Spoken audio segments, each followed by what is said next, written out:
हाय, आप सभी का आकाश कंप्यूटर लैब पर हार्दिक स्वागत है। जब भी आपको अपने कंप्यूटर में पर्सनल इंफॉर्मेशन को स्टोर करना है, पर्सनल फाइल्स को अलग जगह रखना है, या आप अपने कंप्यूटर की पर्सनल सेटिंग्स चाहते हैं, तो इसका अर्थ ये है कि आपको एक यूज़र अकाउंट चाहिए। अब यूज़र अकाउंट लोकल भी हो सकता है और माइक्रोसॉफ्ट अकाउंट भी हो सकता है, जैसा कि हमने पिछले सेशन में जानकारी ली। आइए अब देखते हैं कि किस प्रकार हम एडमिनिस्ट्रेटर और स्टैंडर्ड यूज़र अकाउंट क्रिएट कर सकते हैं, और इसके साथ साथ हम ये भी जानकारी लेंगे इस सेशन में कि किस प्रकार आप माइक्रोसॉफ्ट अकाउंट से साइन इन भी कर सकते हैं। आइए अब हम देखते हैं कि किस प्रकार आप एडमिनिस्ट्रेटर और स्टैंडर्ड अकाउंट बना सकते हैं। सबसे पहले हम स्टार्ट पे क्लिक करते हैं और सेटिंग्स को क्लिक कर देते हैं। अब देखेंगे आपके पास काफ़ी सारे ऑप्शंस यहाँ अवेलेबल हैं ग्रुप्स में। यहाँ से मैं अकाउंट्स का चुनाव कर लेता हूँ। अकाउंट्स का चुनाव करते ही आप देखेंगे कि आपके पास अकाउंट से रिलेटेड काफ़ी सारे ऑप्शंस अवेलेबल हो गए हैं। काफ़ी सारे ऑप्शंस आपके पास लेफ्ट साइड पे अवेलेबल हैं और उसके अकॉर्डिंग जिस तरह का सिलेक्शन आप करेंगे उस तरह के ऑप्शंस आपके पास राइट हैंड साइड पे अवेलेबल हो जाएंगे। सबसे पहले योर अकाउंट पे यदि आप क्लिक करें तो आप देखेंगे कि आपके पास बेस्टो अकाउंट है, क्योंकि अभी तक जिस अकाउंट से मैं लॉगिन हूँ मेरे कंप्यूटर में उसका नाम बेस्टो है और ये एक लोकल अकाउंट है, परंतु यह एक एडमिनिस्ट्रेटर अकाउंट है। इसके साथ ही यहाँ मेरे पास ऑप्शन है जहाँ से मैं माइक्रोसॉफ्ट अकाउंट का प्रयोग भी कर सकता हूँ।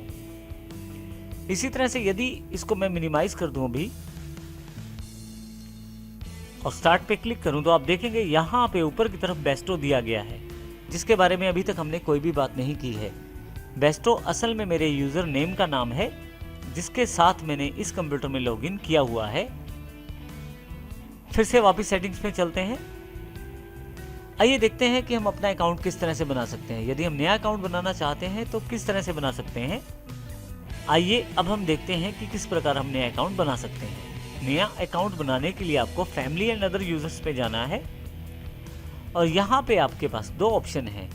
आप चाहें तो माइक्रोसॉफ्ट अकाउंट से साइन इन कर सकते हैं और चाहें तो अदर यूजर्स में लोकल अकाउंट बनाकर भी आप एक्सेस कर सकते हैं। माइक्रोसॉफ्ट अकाउंट से लॉगिन करने के लिए आपके पास माइक्रोसॉफ्ट का मेल अकाउंट होना ज़रूरी है और लोकल अकाउंट बनाने के लिए आपको माइक्रोसॉफ्ट का मेल अकाउंट होना ज़रूरी नहीं है। आइए देखते हैं कि किस प्रकार हम लोकल अकाउंट क्रिएट कर सकते हैं। यदि आप नया अकाउंट बनाना चाहते हैं तो ऐड समवन एल्स पे क्लिक करें। आपके पास एक विंडो स्क्रीन अवेलेबल हो जाएगा। माइक्रोसॉफ्ट एक्सपेक्ट करता है कि आप ईमेल एड्रेस दें या फ़ोन नंबर दें जिस व्यक्ति को आप एज ए यूज़र इस कंप्यूटर के साथ एज एन यूज़र इस कंप्यूटर में आप जिस व्यक्ति को ऐड करना चाहते हैं। परंतु यदि उस पर ईमेल अकाउंट नहीं है तो भी हम लोकल अकाउंट क्रिएट कर सकते हैं। अब नीचे की तरफ देखें, आपके पास एक ऑप्शन है I don't have the person sign in information. मैं इसको क्लिक कर देता हूं।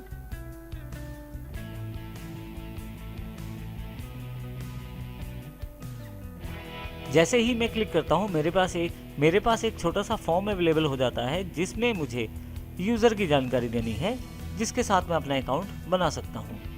आइए यूज़र की जानकारी देते हैं। नीचे मैं उस यूज़र का अगर मेरे पास कोई ईमेल आईडी अवेलेबल है तो वो फिल कर देता हूं, और यदि मेरे पास ईमेल अकाउंट नहीं है तो यहाँ से मैं नया ईमेल अकाउंट बना भी सकता हूं। परंतु इसके लिए ज़रूरी है कि मेरे पास लैपटॉप या कंप्यूटर में नेट अवेलेबल हो। इसी के साथ जिस पासवर्ड से आप अपना कंप्यूटर खोलना चाहते हैं वो डालें।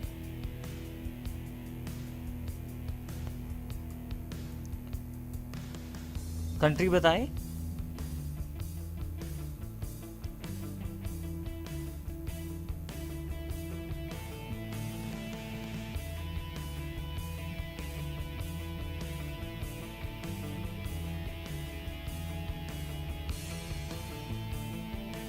यहाँ पासवर्ड डालें जो कम से कम 8 अक्षर का होना चाहिए।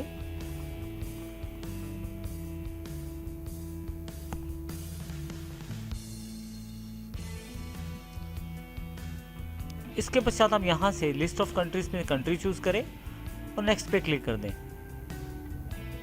अब यहाँ से अपने ऑनलाइन एक्सपीरियंसेस को एनहेंस कर सकते हैं, बढ़ा सकते हैं। माइक्रोसॉफ्ट आपका डेटा को प्रयोग करके, आपके अकाउंट की इंफॉर्मेशन को प्रयोग करके आपको जानकारी देता है। इसके अतिरिक्त माइक्रोसॉफ्ट द्वारा समय समय पर जो ऑफर्स दिए जाते हैं प्रमोशनल, वो भी आप प्राप्त कर सकते हैं यदि आप इस बॉक्स को चेक करते हैं तो। अभी मैं इसे नेक्स्ट कर देता हूँ।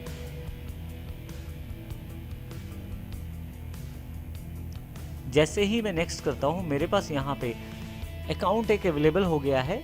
अब मैं इस अकाउंट से भी लॉगिन कर सकता हूँ। यदि आप इस अकाउंट पे दोबारा क्लिक करें तो आप देखेंगे यहाँ पे दो ऑप्शन अवेलेबल हैं, चेंज अकाउंट टाइप और रिमूव। अब चेंज अकाउंट टाइप पे क्लिक करें। आप देखेंगे कि यहाँ पे अकाउंट के टाइप की जानकारी है, जैसे कि आप इस अकाउंट को एज एन एडमिनिस्ट्रेटर प्रयोग करना चाहते हैं या एज अ स्टैंडर्ड यूज़र। दोनों में जो अंतर है हमने पिछले सेशन में डिस्कस किया है इसके बारे में। मैं यहाँ इसको स्टैंडर्ड यूज़र के रूप में सिलेक्ट कर लेता हूँ और ओके कर देता हूँ। इस तरह से आप अपना अकाउंट बना सकते हैं आसानी से, और यदि आप चाहें तो इस अकाउंट को हटा भी सकते हैं। इसके लिए बस आप रिमूव करें तो आपका ये अकाउंट यहाँ से हट जाएगा। आप अपने ऑफिस, फैमिली या फ्रेंड्स के लिए अलग अलग तरह के अकाउंट टाइप को प्रयोग कर सकते हैं, जैसा आपको सूटेबल लगता है अपनी रिक्वायरमेंट के अनुसार। इस प्रकार से आप अपने अकाउंट को बना सकते हैं और उन अकाउंट से साइन इन कर सकते हैं। साइन इन करने के लिए किसी दूसरे अकाउंट से आपको स्टार्ट पे जाना है। जिस अकाउंट में आप लॉगिन है उस अकाउंट से आपको लॉग आउट करना है। आप राइट क्लिक करें यहाँ पे, साइन आउट करके आप यहाँ से बाहर आ सकते हैं। इसके अतिरिक्त आप यहाँ पे यदि राइट क्लिक करें स्टार्ट पे, तो यहाँ आपके पास ऑप्शन अवेलेबल है शट डाउन और साइन आउट। यदि यहाँ से मैं साइन आउट कर देता हूँ तो मेरे पास स्टार्टिंग स्क्रीन अवेलेबल हो जाएगा, जहाँ से मैं दोबारा लॉगिन कर सकता हूँ दूसरे अकाउंट के साथ। और यदि आप किसी यूज़र को डिलीट करना चाहते हैं तो आप सेटिंग्स पे वापस आएँ, फैमिली एंड अदर यूज़र्स पे जाएं और यहाँ से रिमूव कर दें। यहाँ आपके पास ऑप्शन अवेलेबल हो जाएगा कि क्या आप केवल अकाउंट को डिलीट करना चाहते हैं या उस अकाउंट में जो फाइल्स रखी गई हैं या डेटा रखा गया है उसको भी डिलीट करना चाहते हैं। तो यहाँ आपको ध्यान रखना है, यदि आप उन अकाउंट्स के साथ डेटा भी डिलीट करना चाहते हैं तो डिलीट अकाउंट एंड डेटा को क्लिक करें। आपका ये अकाउंट यहाँ से हट जाएगा और इस प्रकार आप नए यूज़र को हटा भी सकते हैं। तो इस प्रकार हमने देखा इस सेशन में किस प्रकार हम लोकल अकाउंट बना सकते हैं, एडमिनिस्ट्रेटर या स्टैंडर्ड अकाउंट सेट कर सकते हैं और किस प्रकार साइन इन कर सकते हैं। इसके अतिरिक्त यूज़र को रिमूव भी कैसे कर सकते हैं वो जानकारी भी हमने इस सेशन में ली है।